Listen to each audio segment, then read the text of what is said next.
כאן הקדוש פשוט ראש ישיבה מונדב שליטה. On se réunit ce soir pour un événement exceptionnel. Nous accueillons un rave exceptionnel, un ami, mais dans le sens noble. J'ai connu Rav Regen Shalita, Rosh Yeshiva de Oel Yosef à Yerushalayim, une grande yeshiva, avec la rabbinite ici présente. J'ai pas pensé, on aurait dû organiser aussi une soirée pour les dames. Il y a presque plus de dames que de messieurs. J'ai connu le Rav par le biais de mes fils qui venaient nous écouter, Malkiel après Elisha. Et Malkiel m'a dit j'ai rencontré un Rav extraordinaire, et c'est vrai.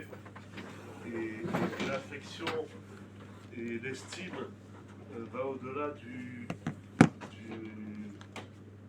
lien que nous avons tissé, puisque je vous ai plusieurs fois au téléphone, mon épouse aussi quand elle veut, elle vous appelle.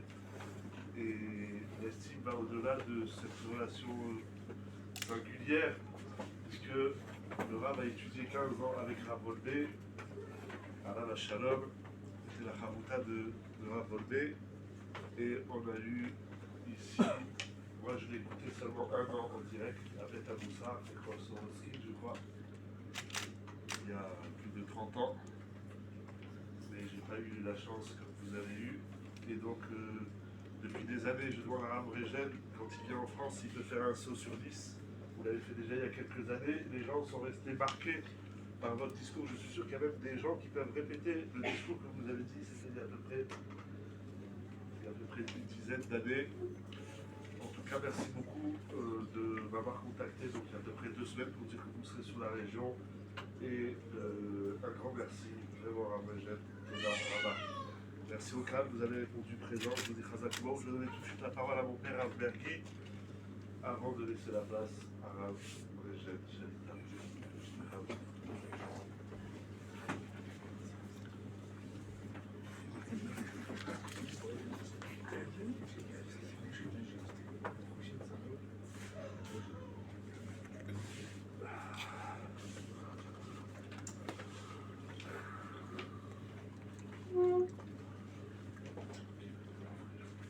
D'abord, au nom de toute la communauté, de tout le Kala Kadosh, je voulais de venir nous renforcer dans cette période de Ben Azmanim. Bon Hachem, il y a des jeunes qui viennent de Strasbourg, certains ici viennent de Strasbourg pour étudier quelques jours. Il y a des Kolelman ici. On s'efforce de mettre le Yerma comme Torah dans un endroit qui n'est pas évident. Et de nous apporter un éclairage, un tizouk, c'est Chazak, Chazak et Chazek.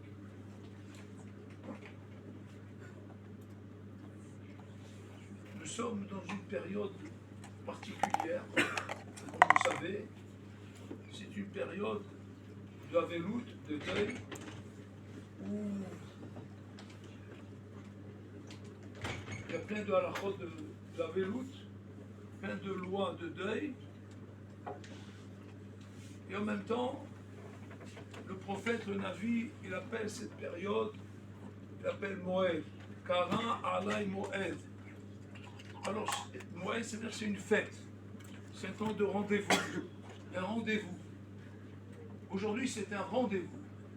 C'est un Moed pour moi. Et je pense que pour toute l'Assemblée aussi, c'est un Moed. Mais c'est un peu contradictoire. Ou c'est un Moed, ou c'est Avélout. C'est Avélout ou c'est Moed. La vérité, c'est comment on vit ce moment. Est-ce qu'on le vit comme une Avélout? Parce qu'on ne prend pas conscience. On ne prend pas conscience d'abord de ce qui s'est passé, et pour ceux qui suivent les éléments de ce qui se passe, des choses terribles qui se passent dans Am Israël, actuellement,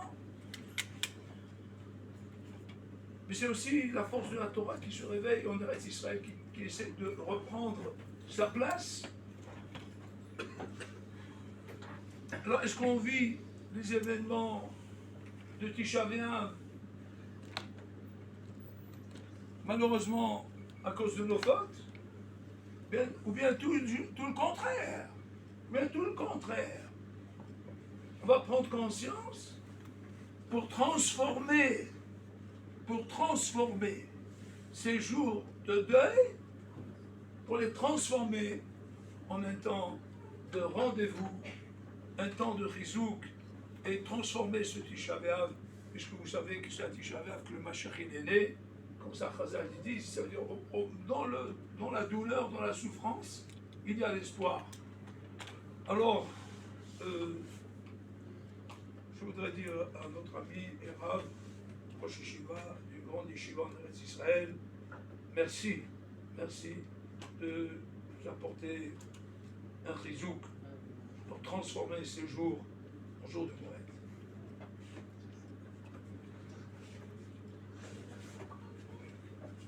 Merci beaucoup à vous tous.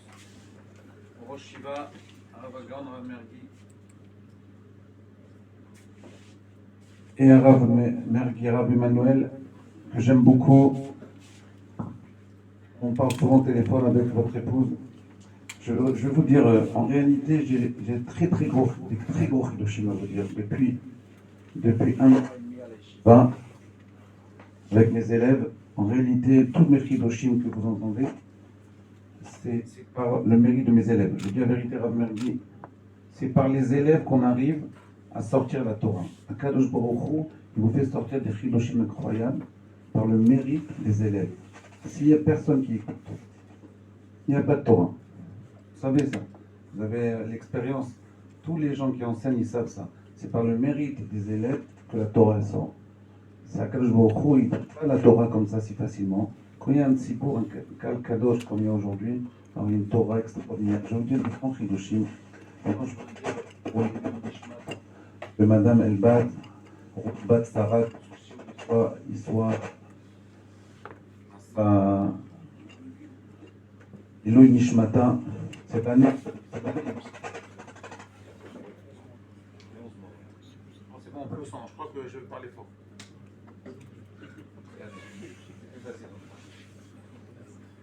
Je connais très bien, j'ai été béni le jour de l'enterrement, j'étais avec vous l'année dernière, avec votre frère, mon ami Gérard. Et que c'est pas par hasard, il n'y a rien de hasard. Je suis venu aujourd'hui le jour de son 11 mois. Écoutez bien ce chidouche. Ce qu'il a dit, le Rosh Yeshiva, Rav Mergui, on va essayer d'expliquer. Avant lui, il parle de ça. Il dit, on dit, Bekara Lai Moed. Qu'est-ce que ça veut dire? C'est-à-dire qu'en réalité, Tisha B'Av, c'est un Moed. Moed, ça veut dire une fête. C'est pour cette raison qu'on ne fait pas Tachanonim à Tisha B'Av, on le fait comme un jour de fête. Il n'y a pas de Tachanonim. Vous savez ça? Il n'y a pas de Tachanonim le jour de Tisha B'Av, normalement on devrait le faire. On devrait faire encore plus.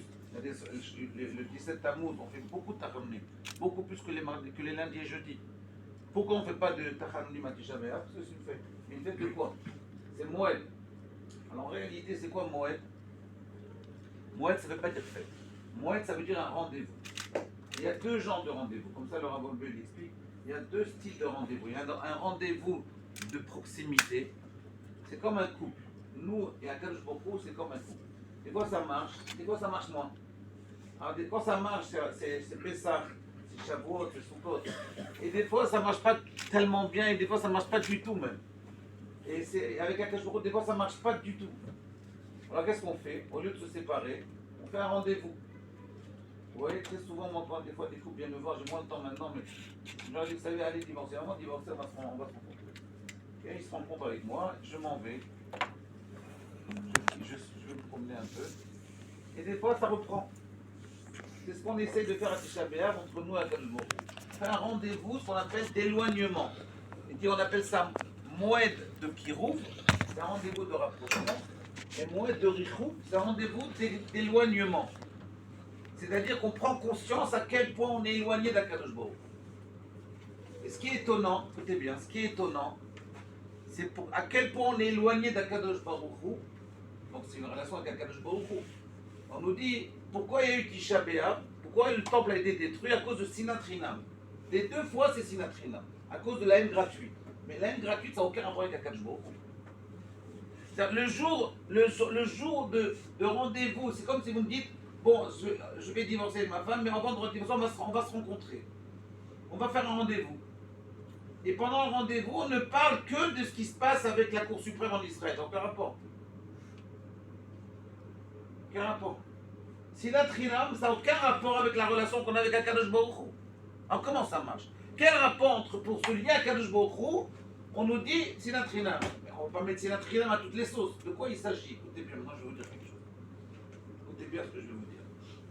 J'ai fait pendant un mois, moi je vous dis la vérité, depuis 40 ans sur le micro, je n'ai pratiquement jamais fait des cours sur la Emouna. Vous savez pourquoi? Parce que la Emouna, ça ne me parle pas.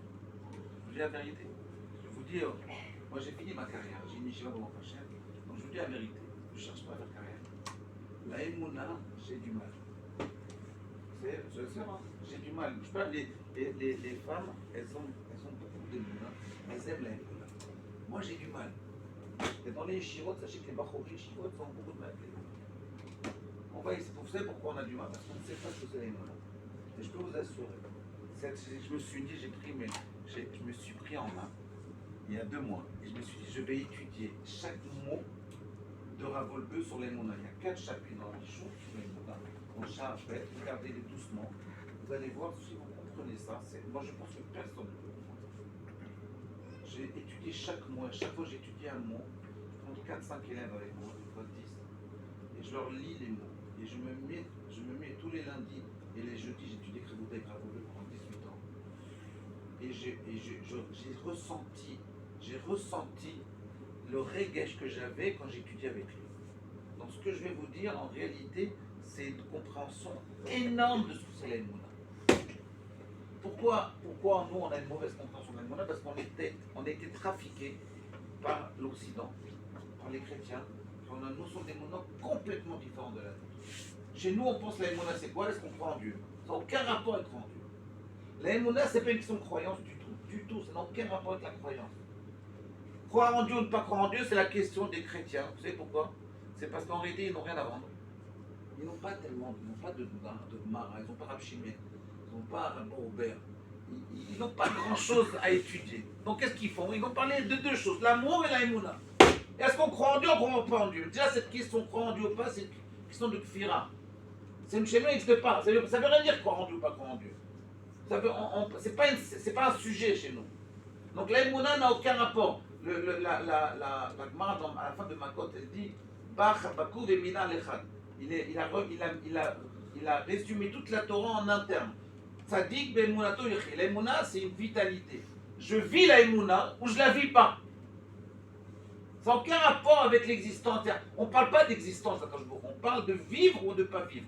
On peut vivre à Kadosh Baruch Hu, on ne peut pas vivre. On peut ne pas vivre à Kadosh Baruch Hu. Vous comprenez? Non, écoutez bien. C'est quoi la Emouna? On va commencer petit à petit. Et se rapprocher à Kadosh Baruch Hu, c'est ce qu'on va faire maintenant, parce qu'on fait un rendez-vous là maintenant. Demain, on a un rendez-vous avec lui. On va essayer de voir rendez-vous avec qui, comment, de quoi il s'agit. Alors, il y a plein de gens, ils ont résolu le problème très facilement. Ils vont dans les tombes et ils boivent du café, ils boivent pas du café, ils boivent du whisky, de la mafia. Et ils pensent, voilà, c'est la Emouna. Même ça en fait un peu avec la Emouna. On peut le faire si vous voulez, mais c'est pas ça qui va nous faire prendre la Emouna du tout. Maintenant, je vais vous dire quelque chose. Je vais vous dire un principe, je viens de le dire tout le temps. Nous, les Français, on a un grand problème, je veux dire avec elle, c'est qu'on est des chassidim de la pensée juive. Ce que je vais vous dire aujourd'hui, c'est du moussin. Il y a très peu de gens aujourd'hui qui font du moussin. Même pas qu'ils font, ils font de la pensée juive. Ah, Moshe Shapira, ils adorent la pensée. Moi, j'ai étudié juif pendant très longtemps. Mais je vous laisse très bien la pensée juive. Mais le problème, je pense que Rav Mergui va être d'accord. J'ai expliqué quelque chose à Rav Mergui. Je pense que vous êtes une génération où vous allez être d'accord avec ce que je dis. J'ai dit qu'en réalité, le grand problème de nous, la France, des Français, c'est qu'on est des gens qui aiment la pensée juive.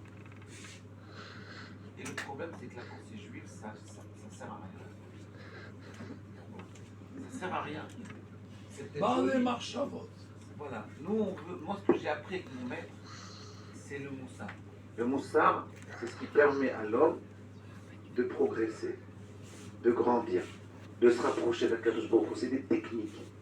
Ce n'est pas des techniques psychologiques, c'est des techniques que les balais moussards depuis 2000 ans, depuis Rabbi Shimon Bar Yochai, depuis Moshe Rabbeinu, ils nous enseignent des principes énormes pour pouvoir se rapprocher d'Akadosh Baruch Hu, parce qu'on ne veut pas y arriver tout seul. On a besoin des conseils de nos maîtres.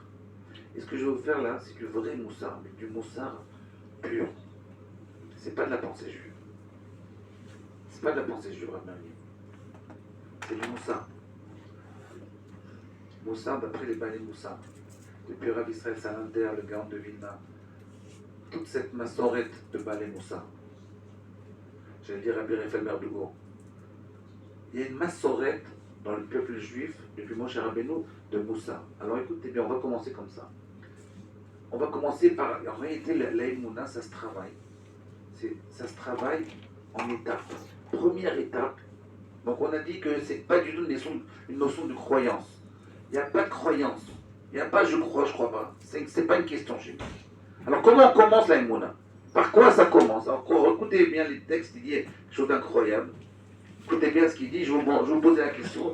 S'il me donne la réponse, je vous fais un petit cadeau. Écoutez bien, je vais vous montrer quelque chose. Une marade dans le Shabbat qui dit comme ça.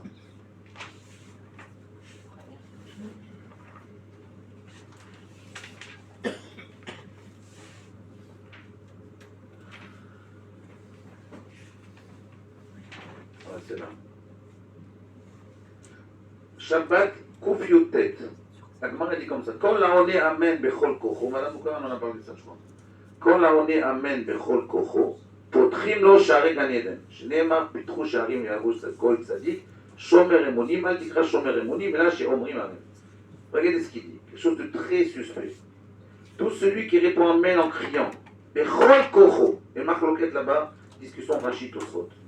Rashi dit, c'est quoi bechol kocho? Il dit avec sa concentration, et Tosfot il dit en criant. Potrim lo share Gan Eden. On lui ouvre les portes du Gan Eden. Voilà, Emouna commence comme ça. Comme ça, Ravolvé commence à Emouna. Celui qui dit Amen très fort, on lui ouvre les portes du jardin d'Éden. Bon, j'ai plusieurs questions. D'abord, nous, on est des gens civilisés. Donc, ça veut dire crier. On doit crier. Bon, nous, on ne crie pas, nous, on est des Français, nous, on est des gens, des Européens, pas des Israéliens. Nous, on ne crie pas, nous. On a quitté le Maroc depuis très longtemps, la Tunisie. On ne crie plus maintenant. On parle de façon sereine, posée. Et là, la Gemara, elle vient, elle nous change tout. Elle nous perturbe, elle nous dit il faut crier Amen. Qu'est-ce que ça veut dire qu'il faut crier? Première question. Deuxième question, pourquoi on dit on lui ouvre les portes du Gan Eden? Pourquoi on ne dit pas au Ben Olamaba? Il n'est pas Ben Olamaba, il n'est même pas Ben Gan Eden. Il n'est pas connecté au Gan Eden. Il n'est pas connecté au monde futur. On lui ouvre les portes du jardin d'Éden. Ça veut dire. Si vous avez une idée. Pourquoi il faut crier? Le début de la Emouna, c'est crier. Moi, je le fais souvent avec mes élèves. Je crie très fort. Enfin, je suis épuisé. Pourquoi il faut crier? Est-ce que vous avez une idée? 10 000 euros. Je vous donne 10 000 euros si on donne la réponse. Pourquoi il faut crier pour les bons?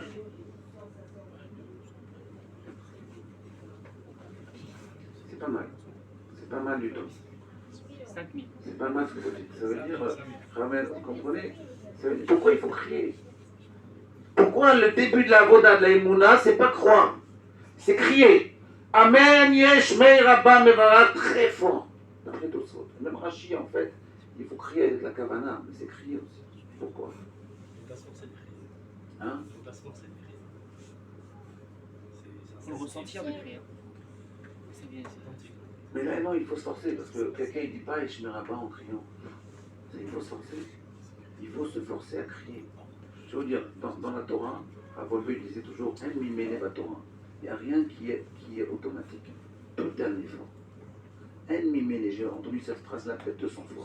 Il n'y a rien d'automatique dans la Torah. On ne peut pas progresser au niveau spirituel de façon automatique. Tout est un effort. Et là, le premier effort, c'est crier Ishmer, Amen Ishmer. Qu'est-ce que ça veut dire? Écoutez, je vais vous dire, vous n'aurez pas les 10 000 euros, mais c'était pas mal, madame. Peut-être 2 euros. Cri du cœur. Je vais vous dire pourquoi. Parce qu'en réalité, il faut apprendre quelque chose. La Emouna, Akadosh Baruch Hu, il nous l'a insufflé en nous, à chacun d'entre nous, autant que les juifs, que les non-juifs, que les animaux. C'est un instinct animal qui est en nous. Comme ça commence. C'est-à-dire que vous voyez les oiseaux tous les matins quand ils chantent les louanges d'Akadosh Baruch Hu. Tous les matins, naturellement. Et donc on a tous une émouna naturelle en nous, un instinct de émouna, un instinct de connexion avec Akadosh Baruch Hu naturel. Je vais vous dire les choses. La Rizal dit, cet instinct naturel, il est plus fort chez la femme que chez l'homme. C'est une femme, naturellement, elle est connectée à Akadosh Baruch Hu, sans faire trop d'efforts. L'homme, il doit crier, Amen Yishmer Abba. Quand il crie, il sort de ses gonds, il sort de sa zone de confort. À ce moment-là, il découvre en lui, il prend conscience qu'il y a une connexion entre lui et Akadosh Baruch Hu. Vous comprenez? Ça veut dire que, vous savez que les livres de Rav Wolbe, ils ont été empêchés d'entrer à Bonevitch pendant 20 ans, parce qu'il a écrit ce que je viens de dire. Il a écrit que la Emouna, c'est un instinct animal. Mais lui, il n'a pas dit péjorativement, il a dit positivement. Il a dit dans le sens où, si on n'avait pas ça, on ne pourrait pas prier tous les jours. On ne pourrait pas. Qu'est-ce que vous faites, Ibn? Pourquoi vous êtes là, en plein mois de fin juillet, il fait 40 degrés, au lieu d'aller à la plage, vous êtes là en train d'écouter le cours d'un rabbin qui vient d'Israël.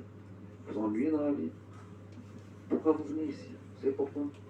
Parce qu'Akadosh Baruch Hu, il a mis en nous une émouna instinctive, une émouna naturelle. Cette émouna naturelle, elle est essentielle. La plupart d'entre nous, vous savez que quand je fais des fois des cours, une fois tous les 4 mois, je vais à Paris, je fais des cours aux élèves des grandes écoles. Des gens qui ne comprennent rien, ils n'ont jamais. Il y en a un qui est venu me voir, il m'a dit, qu'il y a un qui a fait l'école centrale, il m'a dit, vous savez, je pensais que la Torah, c'était de la mystique. Je ne pensais pas qu'il y avait de l'intelligence. Vous vous rendez compte? Aujourd'hui, il y a des gens qui pensent comme ça, des gens très intelligents, ils pensent que la Torah, c'est juste j'embrasse la main du rabbin et je vais dans les tombes. Vous vous rendez compte? Ils ne savent même pas que la Torah, c'est une chorma adira, incroyable. Donc c'est l'instinct de Emouna, l'instinct de connexion avec Akadosh Baruch Hu, quelque chose qui nous a donné. Juste, il faut le crier, il faut crier pour le sortir. Il faut prendre conscience qu'on est lié à Akadosh Baruch Hu. C'est très important ça.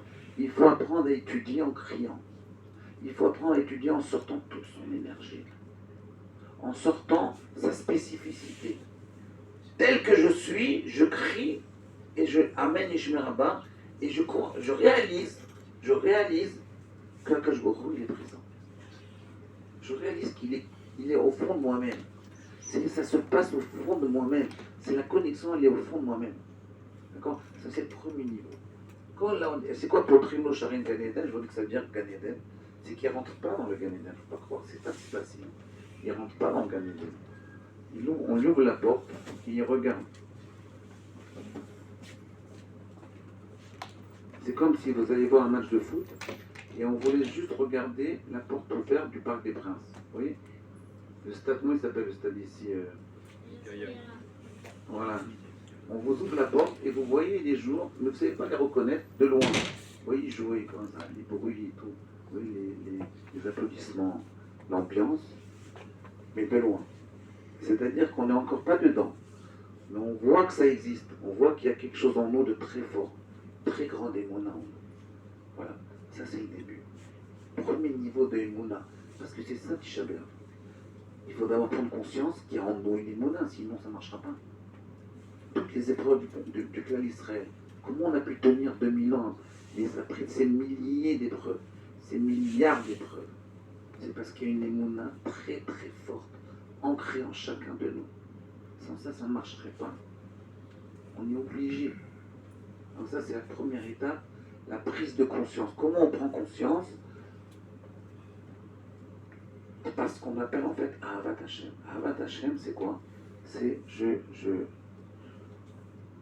je crée j'élargis mon être. Je crie pour élargir mon être. Et à ce moment-là, je réalise qu'il y a une grande connexion avec Akadosh Baruch Hu. Ça, c'est le premier niveau. Deuxième étape. Première étape, c'est celle-là. Ahava. Je mets toute mon énergie dedans. Vous faites du recette avec toute votre énergie. Vous dites Amen avec toute notre énergie. Premier niveau. C'est ça le début de la Emouna. Mais juste on ouvre les portes du jardin d'Éden. Il voit. Mais il ne vit pas ça encore. Il voit. Il voit qu'il y a quelque chose. Deuxième étape. La suite. Regardez. C'est 4 chapitres extraordinaires. Vous allez voir la suite. Après, il dit comme ça. Il ramène. Après, il explique en fait la Emouna. Bon. Je vais vous le dire comme ça. Dans les Pirkei Avot, on est comme ça. Pirkei Avot, il dit Ta'ava kina vekavod, motsim et adam min haolam. Les plaisirs, la jalousie et la recherche du kavod, motsim et adam min haolam. Ça veut dire quoi? Ça veut dire qu'elles font sortir l'homme du monde. Vous comprenez ça? Moi, j'ai mis des années, je n'ai jamais compris cette phrase. Ça veut dire quelqu'un qui est dans l'état avot ou dans la jalousie et pas dans le monde, sans cette Tavakina Kavod, elle sort l'homme du monde. Il vient le Rambam. Le Rambam, il rajoute une phrase. Et il dit de quel monde il s'agit. Il dit, c'est quoi le monde? Il dit, Meolam Haïmouna. Comme ça, il dit le Rambam. Il ramène sur Pirkei Avot et dit, Motsim et Adam, Meolam Haïmouna. Qu'est-ce que ça veut dire? Alors là, j'ai une question. Tavakina Vekavod, ils vous sortent de la Emouna. Pourquoi la Emouna? Je vous dis la question que j'ai. J'ai une question de pshat. Je ne comprends pas quelque chose. Mais c'est du moustache, je ne peux pas la penser juive. Je ne comprends pas quelque chose. Ta'ava kina vekavod, ce sont des midotes qui sont liées au social, dans la relation interhumaine. Kina, je suis jaloux parce que je vis dans un social. Kavod, je ne peux pas avoir du kavod tout seul. Kavod, c'est toujours dans une société. Il y en a qui ont plus de kavod, il y en a qui ont moins de kavod. Et Ta'ava, pour les gens qui s'y connaissent un peu, Ta'ava, c'est très. Moi j'ai connu plein d'amis, j'ai un ami tunisien, il m'a dit toujours mon kiff, c'est que mon copain il kiffe avec moi. C'est le vrai plaisir. Les grands kiffeurs, ils ne peuvent pas kiffer tout seuls. Ceux qui kiffent tout seuls, ceux qui ont du plaisir tout seuls, ils n'ont pas de plaisir. Le vrai plaisir, pour les gens qui s'y connaissent, c'est avec les copains. C'est ensemble. On fait ensemble. Le plaisir, c'est ensemble. D'accord? Donc on voit ici quelque chose de bizarre. Ta'ava kina vekavod, c'est des principes qui sont d'ordre social. Et l'Imouna, c'est entre moi et le Boréola. C'est pas du tout social. Alors comment ça marche? Quel rapport entre Ta'ava kina vekavod et Emouna? Ta'ava kina vekavod, c'est des principes qui sont entre les êtres humains. Et Emouna, c'est entre moi et Boréola. Donc comment ça marche? De là, je vais vous donner un principe énorme. Écoutez bien cette réponse-là. C'est le début de la Emouna. C'est comme ça qu'on commence à être Oved. À part crier, maintenant il faut commencer à être Oved sans crier. Alors écoutez bien maintenant ce que je vais vous dire. La Emouna, quand on a un problème avec Akadosh Baruch Hu, comment on fait? Il nous dit, Akadosh Baruch Hu, c'est une technique. Vous voyez, les Bali Moussa, ils disent, c'est une technique que j'ai entendue dans la revue peut-être 10 fois. Il ne peut pas l'écrire parce que ça ne s'écrit pas, ce que je vous dis. C'est dangereux de l'écrire. Mais je vais vous le dire. Jamais il faut écrire ce que je dis. Vous avez entendu Ramon Chapera, il ne voulait pas qu'on écrive ce qu'il dit. C'est quoi la Emouna? Il dit que la Emouna, c'est une mida. C'est social. La Emouna, ce n'est pas... Quand vous avez un problème de déconnexion avec Boréola, comment ça marche? Vous prenez la Emouna, vous la rendez sociale. C'est vous la rendez une relation entre l'homme et son prochain. Et là, Rav Wolbe, il explique quelque chose d'énorme. Écoutez bien ce que je vous dis. C'est pas que lui qui dit, le Rizal, il dit exactement pareil. Le Gaon de Vena, il dit exactement pareil. Et si on y met d'ailleurs dans la Gemara, dans Emouna, on voit Emouna, c'est une mida. Si vous voyez que vous n'arrivez pas à vous connecter avec Akadosh Baruch Hu, qu'est-ce qu'il faut faire? Il faut travailler la mida de Emouna. Et c'est quoi la mida de Emouna? Il dit, c'est quoi la mida de Emouna? C'est immun. C'est la notion de fiabilité. Je suis fiable à mes amis. Ça commence avec le social. C'est pour ça qu'il Il parle de Tava qu'il avait Kavod. La Emouna, quelqu'un qui n'a pas assez d'Emouna, c'est là où moi j'y arrivais pas. Vous voyez, je bloquais à ce niveau-là. Comment on fait pour avoir l'Emouna? J'ai pas l'Emouna, j'ai un peu d'Emouna. On a tous l'Emouna, un peu. Mais comment on fait pour progresser dans l'Emouna? Ne pensez pas à Kajbourou, pensez à votre copain, à vos voisins, aux gens de la communauté. Soyez fiables. À Kadosh Baruch Hu, quel est le compliment le plus grand qu'il ait fait à Moshe Rabbeinu? Il a dit Even Neeman, c'est un serviteur fiable. Il n'a pas dit grand moi. Il est fiable. Ce qu'il dit, il fait. Ce qu'il fait, il le refait. Il est fiable. Il a décidé d'étudier Dafayomi, il étudie Dafayomi. Que le ciel, il s'écroule, il continue Dafayomi. C'est fiabilité. Comprenez ce que je dis, c'est très important ça. C'est-à-dire, comment vous voulez développer la Emouna par la fiabilité. Soyez fiable. Oui, Ravolbe, c'est l'être le plus fiable que j'ai rencontré dans ma vie. Je vous assure, je l'ai emmené des centaines de fois. Je le transportais en voiture. Il me dit rendez-vous à 18h, on doit aller dans un chiot. J'arrive à 18h moins 1, d'un côté de la porte. Lui, je sais qu'il est de l'autre côté de la porte de chez lui. J'attends 18h, je tape à la porte, il ouvre, il est habillé, le frac, le chapeau, et on y va. 18h pile, il est fiable. Bon, l'heure, c'est pas tellement important. Si vous arrivez en retard, pas grave, au moins arriver. Comprenez, ça veut dire qu'il faut être fiable. Quand un homme il est fiable, il peut être mon ami, vous voyez, ça a l'air très très loin. Eh bien non, c'est pas si loin. C'est la fiabilité. Écoutez bien ce que je vous dis, Yeted Ne'eman. Ne'eman, ça veut dire fiable en hébreu. Ça, c'est une facette de la fiabilité. La deuxième facette, il l'a dit en un mot, je vous le lire si vous voulez. C'est magnifique comment il le dit. Je suis sûr que très peu de gens voient ça, parce que moi je l'ai vu vivre ça. Écoutez bien, la deuxième facette, la fiabilité, elle a deux facettes, comme une pièce. Une facette, c'est fiable, mais une autre facette, écoutez bien. Il dit comme ça. Bon, Amarno. C'est quoi la deuxième facette de la Emouna? L'ismoch ala zulat velo l'archot bo bechinam. Écoutez bien ce qu'il dit, c'est extraordinaire. C'est une révolution dans notre vie. Arrêtez d'être suspicieux. Arrêtez, soyons un peu naïfs. C'est incroyable. Soyons un peu naïfs, c'est une forme de fiabilité. Écoutez bien, je vais vous expliquer. Écoutez bien ce que ça veut dire.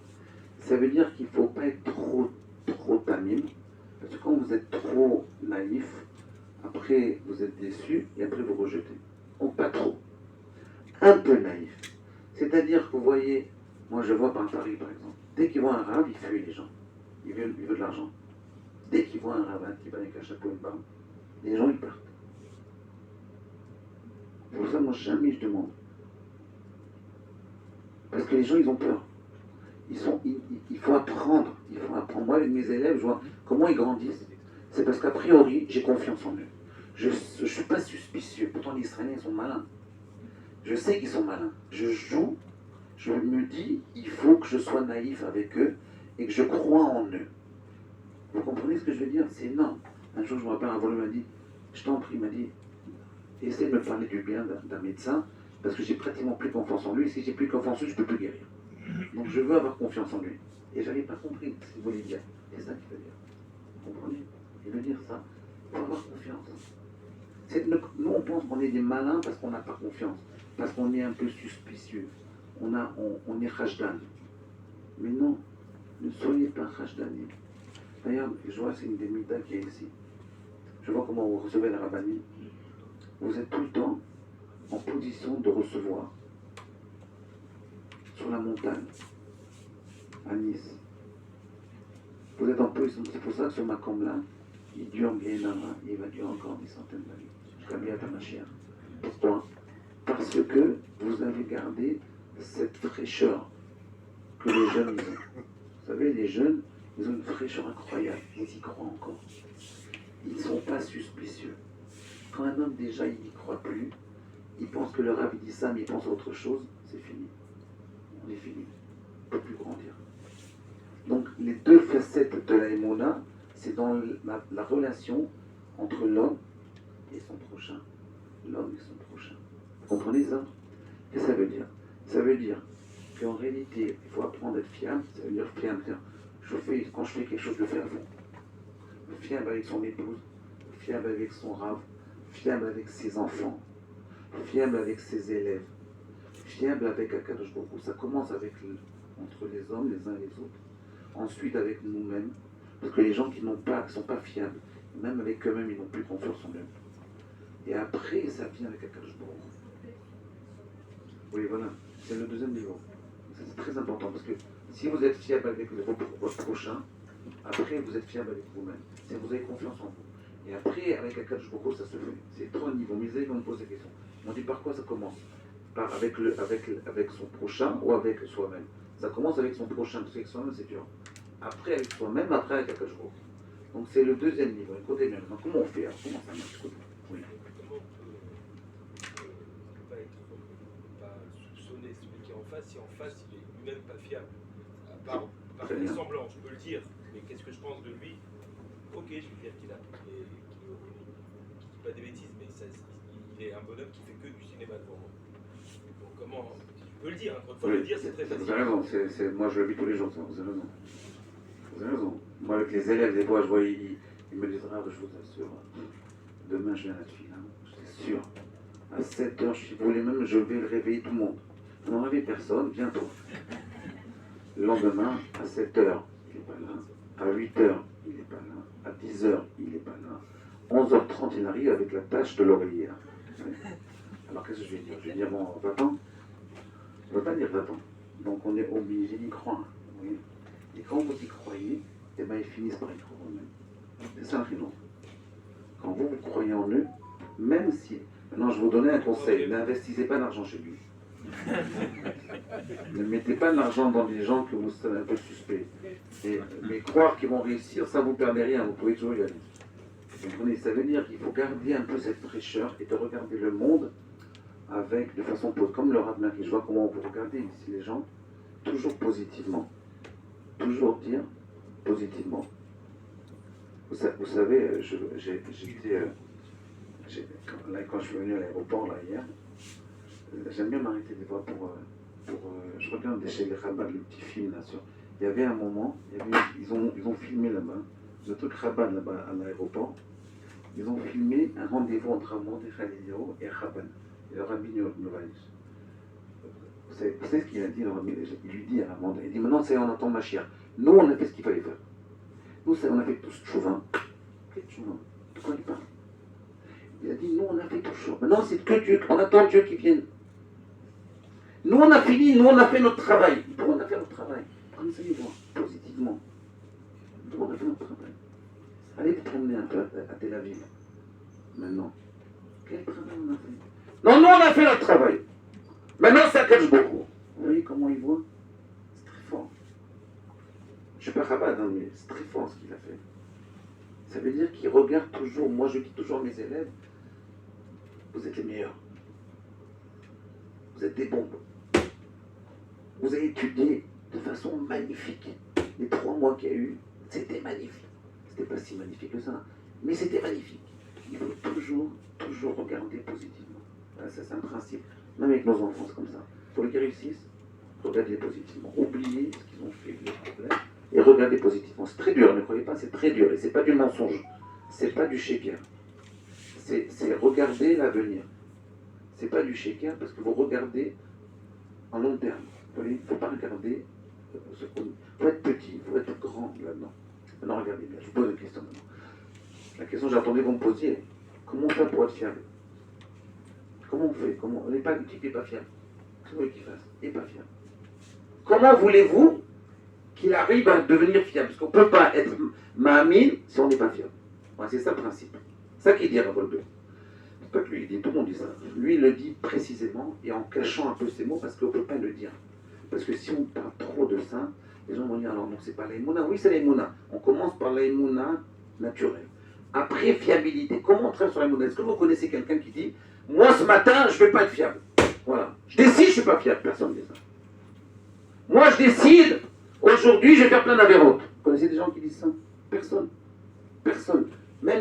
Archimon, il pensait qu'il faisait bien. Il pensait, dans sa tête, il pensait qu'il sauvait le monde.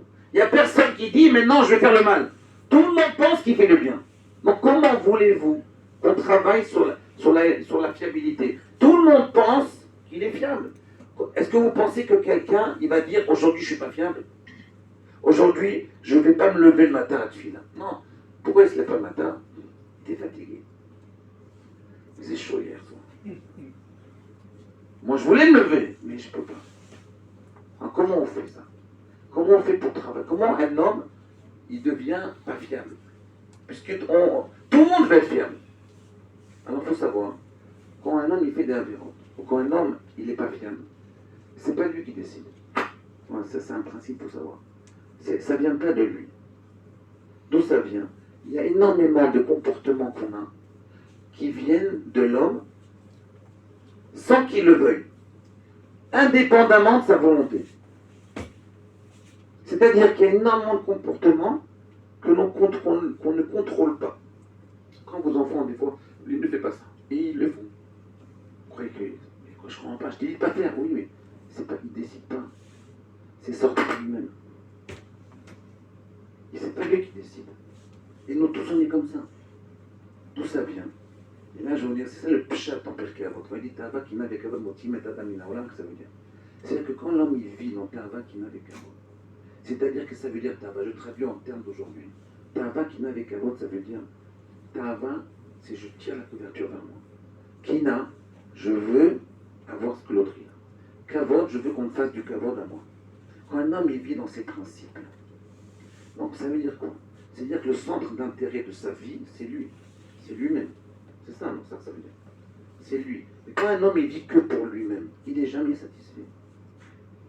Il n'est jamais content. Quand vous tirez la couverture vers vous, vous n'êtes jamais content. On n'a jamais assez de carottes. Jamais. La kina, elle est encore de plus en plus grande. L'état à votre, après, un homme, il a eu l'état à qu'il voulait, ça y est, maintenant, il est satisfait, pas du tout. Au contraire, il est frustré, il dit, mais non, mais ça ne suffit pas, je veux plus encore. Ça veut dire qu'en réalité, quand un homme, il tire la couverture, il se met au centre de la vie, c'est lui le centre du monde, alors ça crée des chassachim, comment on dit en France? Des frustrations. Ça crée des frustrations. Et ces frustrations-là, elles font que l'homme, il a des comportements négatifs. Il n'est pas fiable. Il fait des avérotes. Vous comprenez? C'est-à-dire qu'il ne décide pas lui-même. Ça sort tout seul. Vous comprenez ça? Ça veut dire qu'en réalité, la plupart de nos comportements négatifs, ils viennent parce qu'on est frustré. Parce qu'on n'a pas eu assez.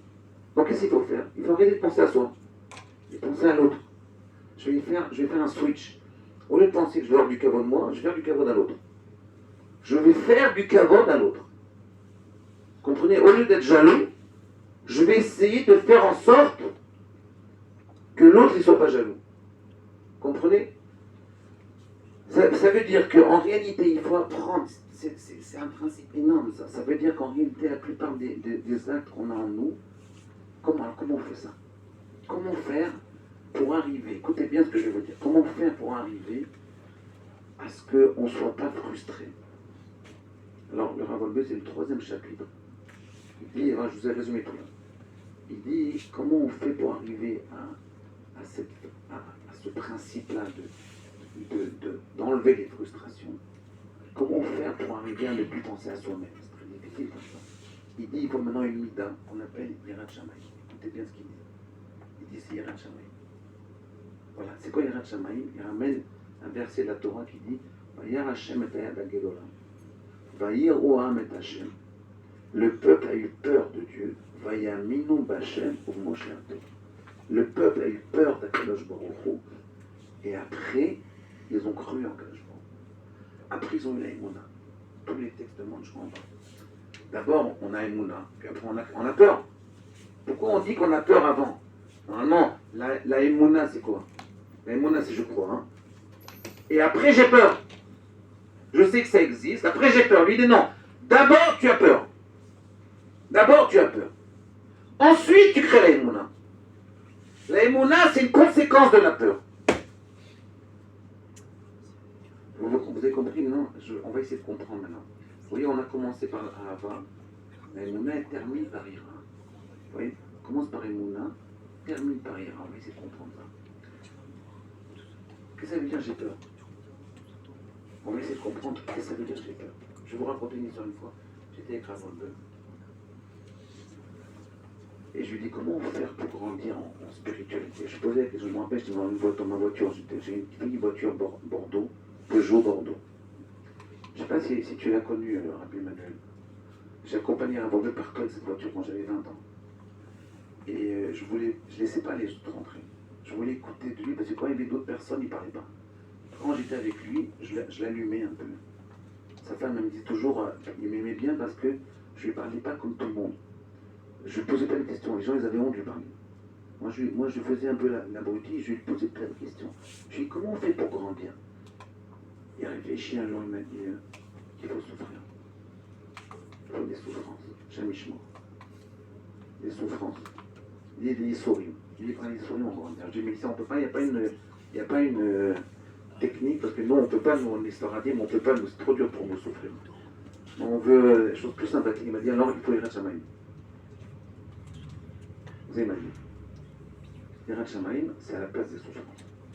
Alors, c'est quoi Yirat Shamayim? Là, ouais, on a vu au début un 20, je crie, maintenant Yira, la Yira, c'est ce qui va nous donner cette possibilité de ne pas laisser sortir nos pulsions. Il dit, c'est quoi un Ava Yira? Il dit Yira, comme ça, il explique à la fin, il termine avec ça. Il dit Yira, c'est quoi? C'est pas craindre Dieu. Il dit, la crainte de Dieu et l'amour de Dieu, c'est des mouvements dans le Nefesh.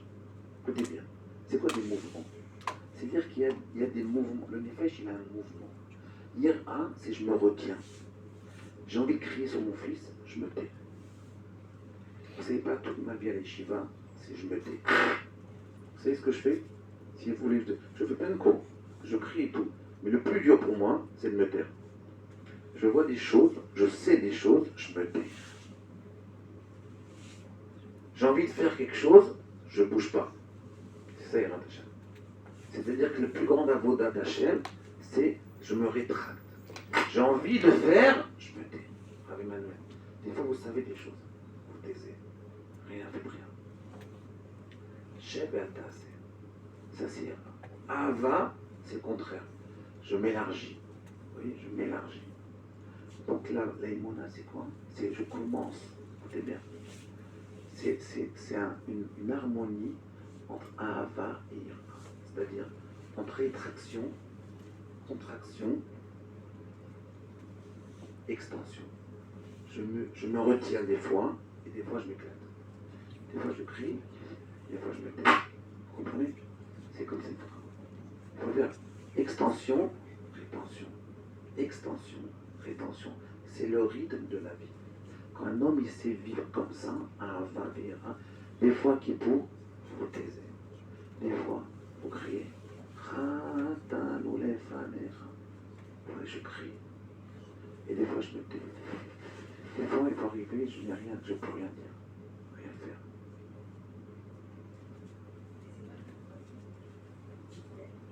Très bonne question. Oui, c'est une fausse façon, c'est vrai. Eh bien, mais vous éclatez après. C'est-à-dire qu'il ne faut pas se taire seul. Il faut se taire dans les moments où il faut se taire. Et il faut crier dans les moments où il faut crier. Il y a des gens, vous savez, la plupart d'entre nous, ou bien on est A, ou bien on est Ava. Ce qu'il faut faire, il faut trouver un équilibre entre Ava et Ira. Rav Goldberg, il en parle énormément de ça. Il dit, c'est une rétraction, contraction, extension. Contraction, extension. Vous voyez, même, c'est la vie, ça. C'est ça la vie. Il faut savoir s'écouter. Voilà, il faut savoir s'écouter, ça veut dire des fois il faut crier quand vous écoutez. Il y a des gens par exemple, ils adorent crier, ils adorent faire du recette, mais ils ne savent pas se taire. Alors il faut apprendre un peu à se taire. Il y a des gens qui ne savent que se taire, mais ils ne savent pas s'exprimer. Mais il faut apprendre à s'exprimer un peu aussi. C'est un jeu, vous voyez. Regardez les organes vitaux, comment ils marchent, le cœur, c'est comme ça. Extension, rétention. Le poumon, extension, rétention. Moi, je me rappelle, quand j'étais étudiant en médecine à Paris, j'avais participé à une opération d'ouverture du cerveau. Le médecin, le chirurgien il voulait opérer le cerveau. J'étais étudiant là-bas, j'étais en 4e année. Et il m'a dit, tu vas m'aider, on va ouvrir le crâne. Alors on a pris une pioche et un marteau. Je vous assure, à Emmanuel. J'ai fait une fois dans ma vie, je ne le ferai pas deux fois. Moi je pousse, et lui il pousse. Pour ouvrir la boule de lait, pour arriver au cerveau. Je pousse. Maintenant je crois qu'ils ont d'autres techniques. Je pousse, il pousse. Bon, ça n'a pas suffi, on a pris 3 infirmières et chacun poussait d'un côté. Et puis tout d'un coup, écoutez bien, ça s'est ouvert. Et j'ai vu le cerveau. Vous savez comment il est le cerveau? Non. Le cerveau, il est magnifique. Il bat. Contraction, extension. Contraction. Le cerveau, il bat. Ahava, Meira. Le cœur, les poumons et le cerveau. Et le médecin m'a dit, tous les organes, ils battent. Le foie, la rein, tous les organes, ils s'expriment, ils s'excontractent. C'est le rythme de la vie. C'est ça l'Emouna. Tzadik, be'emunato, yichyeh. Je vous ai donné un conseil, comment on fait pour se taire. Moi, je vais vous donner un conseil. Comment faire pour aimer Akadosh Baruch Hu. Écoutez bien. Écoutez bien, ce conseil est magnifique. C'est un des plus grands chinos que j'ai fait cette année. Écoutez bien. Je vais vous le faire en cadeau. Vous savez, il y a quelques...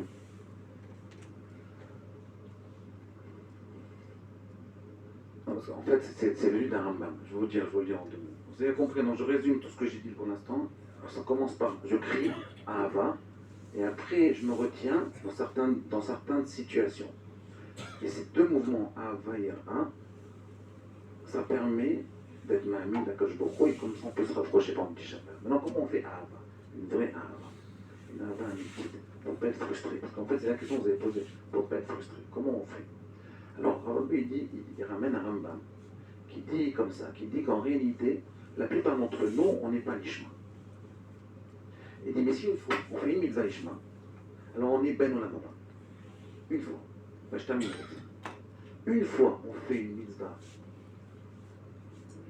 désintéressée, alors une fois dans la vie, on dit ça, Rambam dit, une fois dans la vie, vous faites une mitzvah désintéressée, à ce moment-là, vous avez Chaye Olamaba. Il faut racheter un Rambam, il faut racheter une seule fois. Qu'est-ce que ça veut dire? Ça c'est là. Je vais vous dire c'est quoi Haravad Hashem. Moi je ne comprenais pas ce texte-là. Et donc j'ai réfléchi pendant des semaines, j'ai demandé à des rabbinim avec moi à la yeshiva. Personne ne m'a trouvé. Et à un moment je me suis assis à 11h du soir avec des élèves et j'ai eu la réponse. Une fois j'étais à Mouncha. J'étais invité par un donateur à moi de la yeshiva. Écoutez bien cette histoire. Ce donateur-là, c'est un très grand torréfacteur, c'est un très grand fabricant de café. Les plus grands, pas le café élite, à 20 shekels, les plus grands cafés du monde. Je ne sais pas si vous connaissez ce café. Alors il m'a dit, je suis arrivé là-bas pour un jour. Il m'a dit, venez, je veux vous inviter chez moi. Je vais vous montrer ma collection de café, des cafés extraordinaires, 10 000 € le café.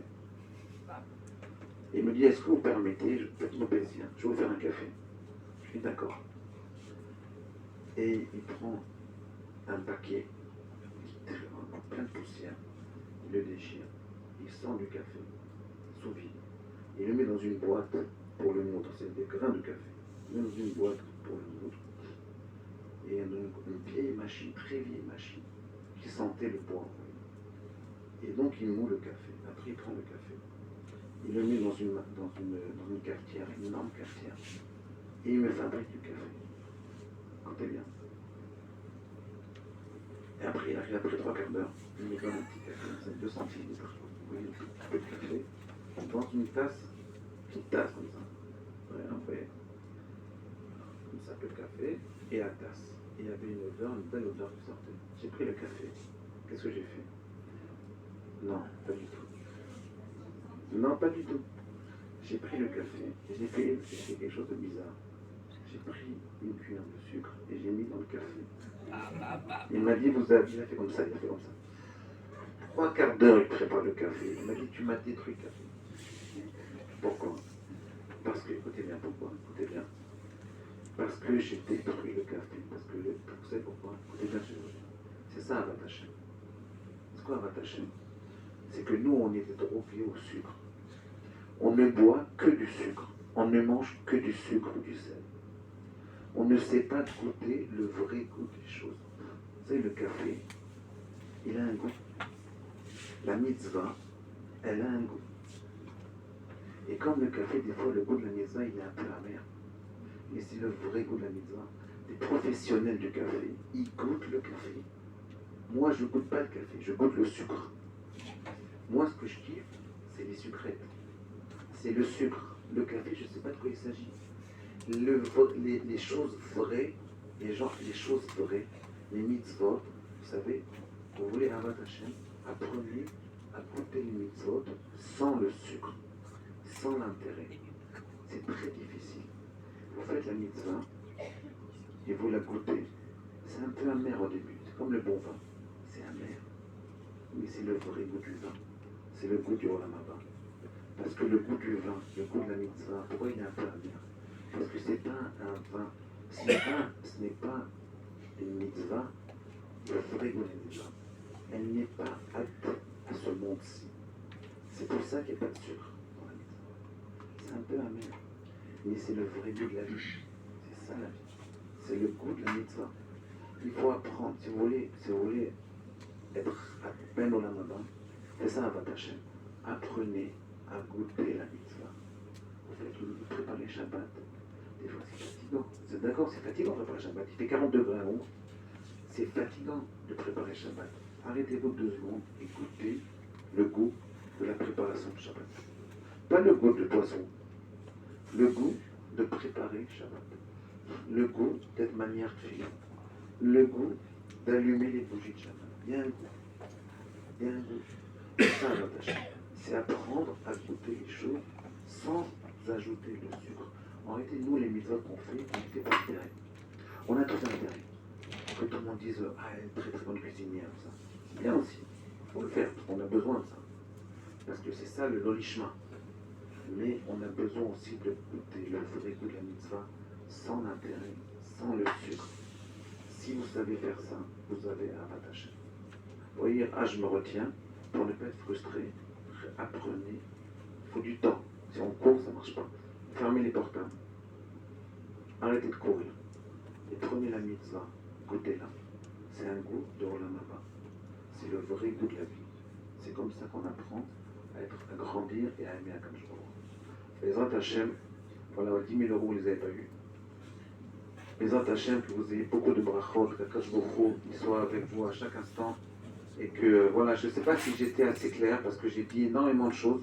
Je voulais, comme je mets une faute de 10 ans, donc j'ai dit pour 10 ans, là. Oui. Hein?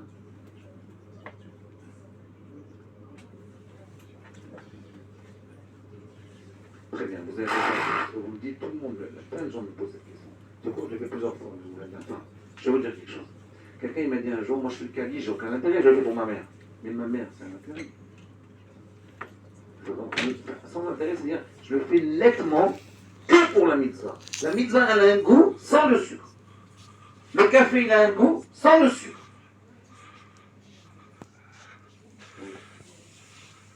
On fait pour lui, mais on ne se rend pas compte qu'on fait pour lui. En fait, écoutez bien, dans votre pays, il disait, tout ce qu'on fait, c'est pour nous. Mais des fois, une fois, on peut le faire pour lui. C'est quoi pour lui? C'est pas pour lui, en fait. En fait, c'est une erreur de penser pour lui. On goûte le vrai goût de la mitzvah, sans intérêt, le vrai goût de la mitzvah. Je ne sais pas si vous comprenez ce que je veux dire. C'est très difficile de comprendre ça. Ça veut dire qu'il y a des gens qui disent, mais moi je fais tout sans intérêt. Les gens très loin, ils disent, moi quand je vais à la synagogue, c'est sans intérêt. C'est pas vrai. Ils ont de l'intérêt. Vous voyez, une fois j'étais chez Rav Steinman, il m'a dit, il n'y a personne aujourd'hui qui est Ishma. Il n'y a personne aujourd'hui qui est Ishma. Rav Lobi m'a dit, je connais personne Ishma. Par contre, un homme, une fois dans sa vie, 2 fois, 3 fois, il peut faire quelque chose sans intérêt. Vous savez que c'est quoi sans intérêt? Je veux dire, moi je fais ce cours par intérêt. Quel intérêt, je ne sais pas. Mais au moment du cours, des fois j'oublie l'intérêt. Ça c'est l'ishma. Oui. Et ça c'est l'intérêt aussi, vous avez raison. Même au lamaba c'est un intérêt. C'est-à-dire qu'il faut apprendre à goûter la mitzvah pour la mitzvah, même si elle est amère. Et la mitzvah en général, c'est difficile à comprendre ça, vous avez du mal à comprendre. C'est un peu amer, comme les bonnes choses. Le bon vin, il est amer. Le bon vin, il est un peu amer. Donc c'est pour ça qu'il ne vaut mieux pas trop goûter la mitzvah trop. Mettez du sucre. Moi, j'ai essayé ce matin de prendre du café sans sucre. J'ai jeté le café. J'arrive pas. J'ai besoin de sucre. Parce que je ne suis pas habitué encore à ça. Vous comprenez ce que je veux dire? C'est-à-dire, réfléchissez bien à ce principe-là, c'est un principe énorme. Voilà, Bezat Hashem, vous avez beaucoup de brachot, beaucoup de réussite et vous avez un malheur.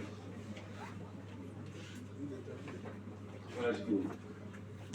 Merci beaucoup, Grand Arabe. J'ai oublié de dire en début de soirée que Ramberti a connu mon père. Shalita a connu Ravolbé dans les années 60. Rabbi Yaakov, avant nous. Un grand merci, Todaraba. Rabbi Yonatan et son épouse, ils ont offert 5 livres du Rav, Le Roi et le Moi, que j'ai découvert grâce à M. Elbaz.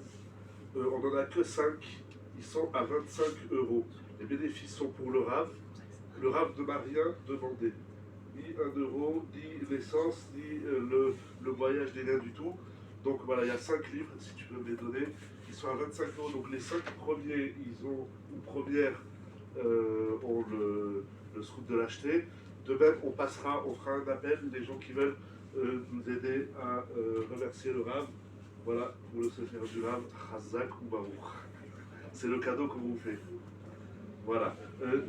Nous allons, pardon, excusez-moi, à régler sur place. Les stress. Nous allons faire la Séouda tout de suite. Peut-être Rabbi Hanan Ben Akeshamer, à cette journée d'Israël,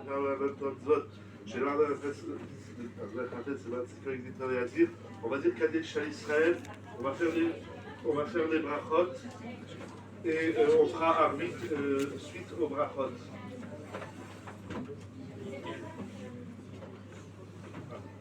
Ok. Rabotai, il reste 3 livres. Hein? Oui.